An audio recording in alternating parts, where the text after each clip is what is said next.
Bonjour, bienvenue sur la chaîne EasyCloud. Encore ravi de vous retrouver aujourd'hui pour l'épisode 22.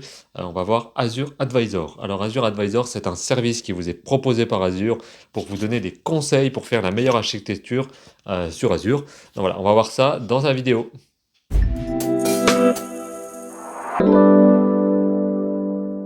Aujourd'hui, nous allons parler d'Azure Advisor. Alors, qu'est-ce que c'est Azure Advisor?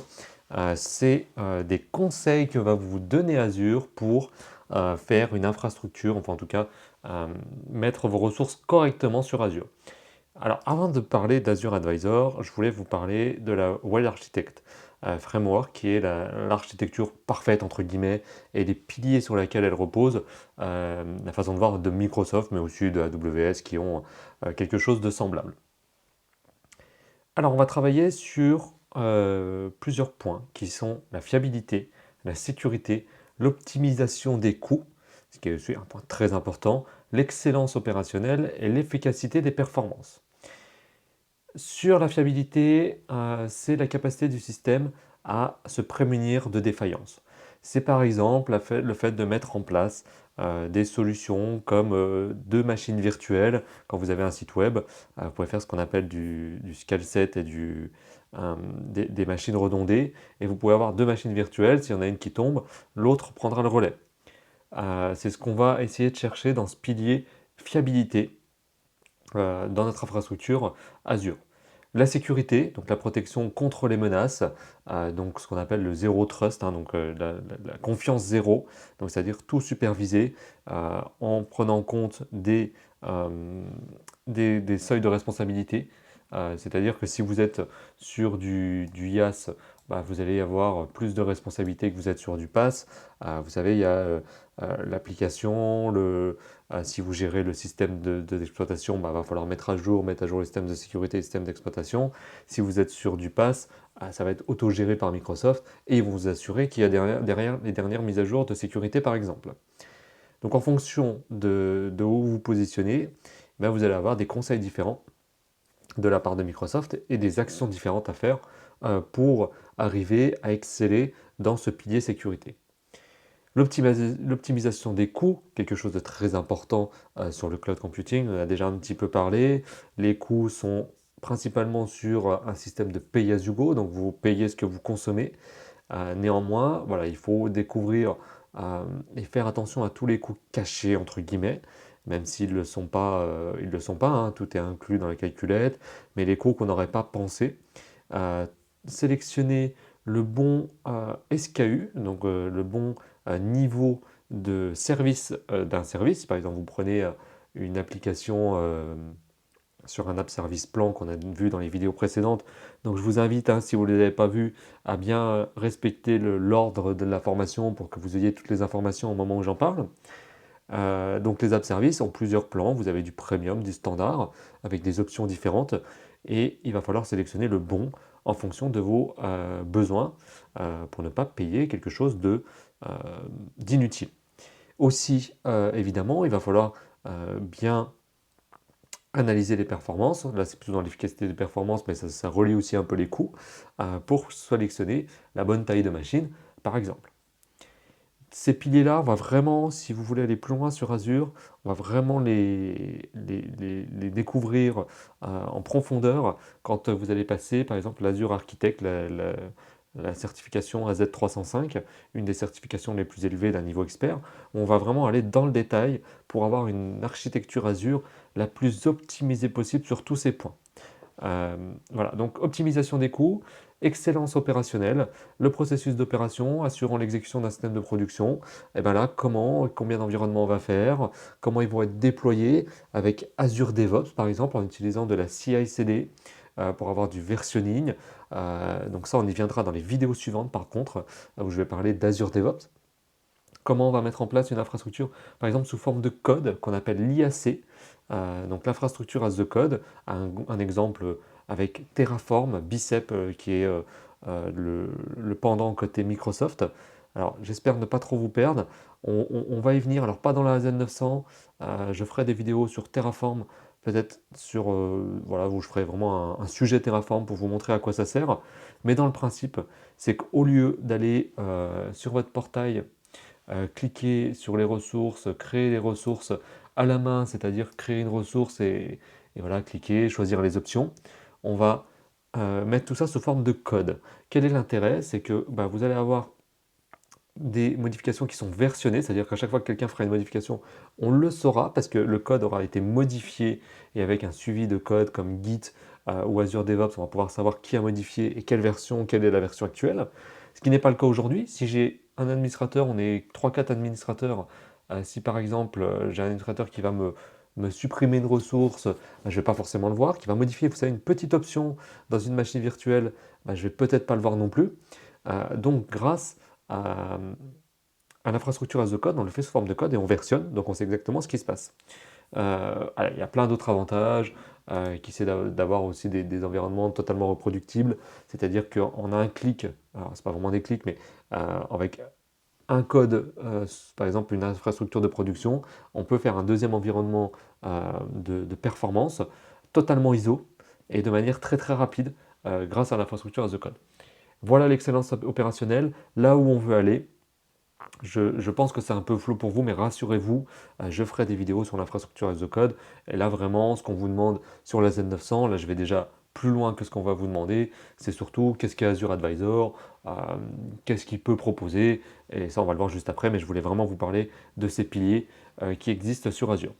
Le dernier, l'efficacité des performances, c'est la capacité d'un système à s'adapter aux variations de charge. J'en ai déjà parlé, l'autoscale, ça va être par exemple si vous avez un site web qui accueille au début de mois peu de trafic, fin de mois énormément de trafic, et ben, c'est de pouvoir scaler en fin de mois, d'avoir prévu ces augmentations de trafic et d'avoir mis en place les actions sur Azure qui permettent de tenir la charge sans non plus surconsommer, tout en bien optimisant les coûts. Donc vous voyez, tous ces piliers ils vont ensemble, hein.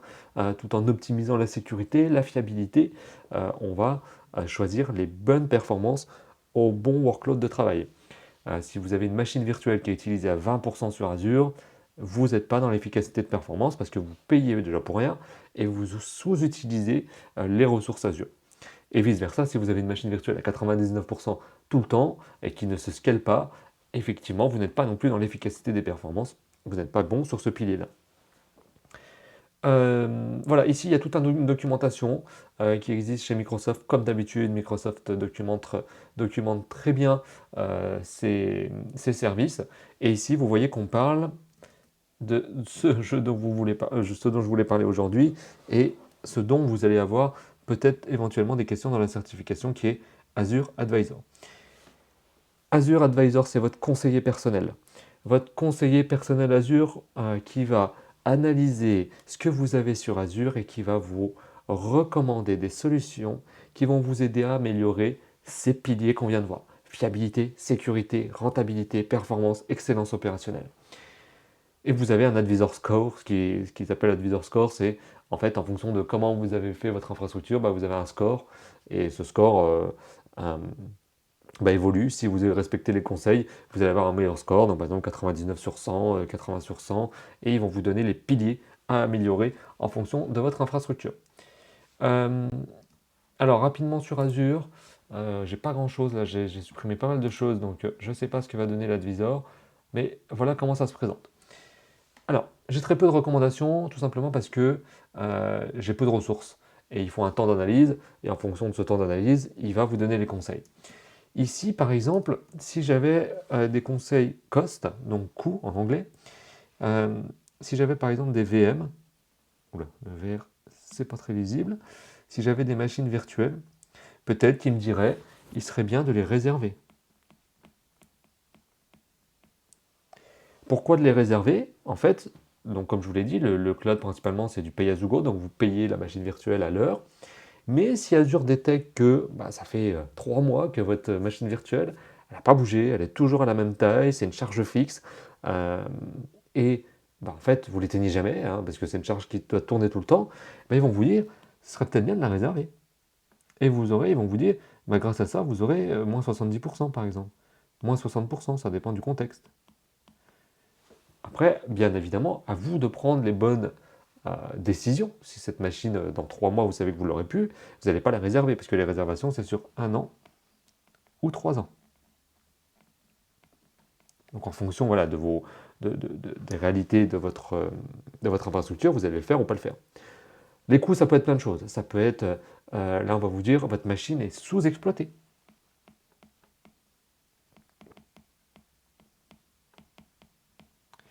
Donc, descendez d'un niveau. Au lieu d'avoir une D avec 4 processeurs à 8 Go de RAM, bah, passer sur 2 processeurs 4 Go de RAM, c'est suffisant en fonction des métriques que Azure aurait relevées. Alors, vous allez vous dire, hein, peut-être Microsoft se tire une balle dans le pied, mais c'est pas le cas, hein. Ils vont vraiment vous. Les conseils sont. Vous aurez des conseils, on vous dit payez moins cher, diminuez la VM. L'objectif, c'est que vous ayez la meilleure infrastructure possible bah, pour que vous restiez chez Microsoft et que la rentabilité, le ROI, vous dites vraiment Microsoft, grâce au conseil, c'est intéressant de passer sur Azure. J'ai pris l'exemple de la machine virtuelle pour que ça soit clair. Voilà, je ne vais pas prendre 36 exemples. Voilà par exemple les conseils qu'il y aurait pu avoir dans cette partie cost. Ici, on a la partie sécurité. Là, j'ai quelques conseils de sécurité. Donc voilà comment ça se présente. Ça serait les coûts, ça serait pareil. Vous aurez des impacts hauts, des impacts médiums et des impacts bas. Plus l'impact est haut, plus ça va avoir d'impact. Si par exemple c'était sur les coûts, plus vous allez gagner mensuellement. Et ici, l'impact de sécurité, plus c'est haut, plus vous allez augmenter votre sécurité de manière drastique. Là, par exemple, il va vous dire maximum 3 propriétaires devraient être désignés sur la souscription, pas plus. Donc là, ça veut dire que j'en ai plus. J'ai plus de 3 propriétaires sur ces souscriptions, je ne devrais pas en avoir plus. Le MFA devrait être activé sur les comptes qui ont des permissions de propriétaires. Ça veut dire que le MFA, c'est, vous savez, la double authentification. C'est-à-dire que quand vous allez vous loguer, vous allez avoir un SMS pour confirmer que c'est bien vous. Voilà, donc en respectant ces ressources, ces conseils-là, donc évidemment, il faut se concentrer sur les impacts les plus hauts pour ensuite redescendre les médiums et les lows. Évidemment, c'est à vous aussi d'avoir votre réflexion et en fonction de votre infrastructure, il y a des choses qui sont bonnes et des choses qui ne sont pas forcément, voilà, que vous n'avez pas envie de faire pour X raisons. Alors ici, je repars ici, vous avez là la partie redondance. En fait, c'est le pilier, alors en français, comment il s'appelle? Pardon, fiabilité. Où vous allez, là on va vous dire, par exemple, si vous aviez une machine virtuelle pour un site web, peut-être que le conseil ici aurait été, bah, il serait bien d'en mettre une deuxième, au cas où la première ne fonctionnerait plus, et la deuxième, ça serait bien de la mettre dans une autre zone de disponibilité. Vous vous souvenez les zones de disponibilité? Sinon, n'hésitez pas à revoir les vidéos dans la playlist Azure 900 où j'en parle. L'excellence opérationnelle, donc mettre en place de l'IAC, etc. Donc vous commencez à comprendre le principe.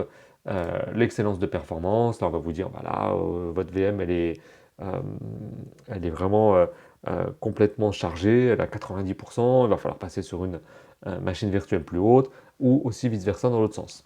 Et ici, vous avez toutes les recommandations. Vous pouvez vous créer des alertes de recommandations. Ça, on le verra quand on fera le monitoring pardon, dans les vidéos qui suivent. Donc, n'hésitez pas à vous abonner à la chaîne pour ne rien manquer.